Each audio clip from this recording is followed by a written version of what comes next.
பக்கத்து வீட்டு பையனை கேட்டானா, பேர் என்னப்பான்னு கேட்டானா, அவங்க அப்பா சொன்னாரா அவன் பேரு கந்தசாமிடானா. அப்ப கிறிஸ்டினான்னு கேட்டானா. ஏன்பா அப்படி கேட்கிறானா? இல்ல இயேசுநாதர் பிறந்தப்ப கந்த துணியில தானே சுத்தி வெளியே வச்சிருந்தாங்க.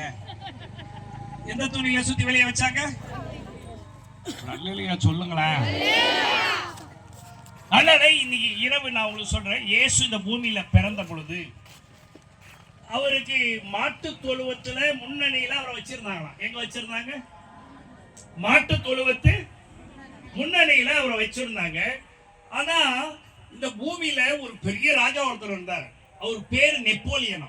அவர் பேர் என்னது? நெப்போலியனா. நெப்போலியன் மனைவி கர்ப்பம் தரித்தாள். அவருக்கு முதல் புள்ள பிறக்க போகுது. யாருக்கு? நெப்போலியன் ராஜாவுக்கு என்ன பிறக்க போகுது? பிரான்ஸ் தேசத்தை அவன் ஆண்டான். எந்த தேசத்தை ஆண்டான்? எங்கெல்லாம் சண்டை போட்டாலும் அந்த தேசத்தெல்லாம் பிடிச்சான்.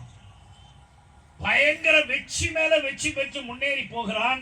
ஆகவே அந்த தேசத்து மக்கள் கேட்டாங்களா, எங்க நெப்போலியன் ராஜாவுக்கு ஒரு ஆம்பளை சிங்கம் பிறக்கணும். எந்த சிங்கம் பிறக்கணும்? ஆண் சிங்கம் பிறக்க வேண்டும். அதை இந்த தேசம் கொண்டாட வேண்டும், அறிய வேண்டும். அப்ப நெப்போலியன் யோசிச்சாரா. அந்த காலத்துல போன் கிடையாது. என்ன கிடையாது? பிஏ சிஸ்டம் கிடையாது, மைக் கிடையாது, சொல்ல முடியாது. அப்ப அவர் யோசி பார்த்து சொன்னாரா, அந்த ஹாஸ்பிட்டலுக்கு 1 கிலோமீட்டர் தள்ளி ஒரு பீரங்கி. என்னது?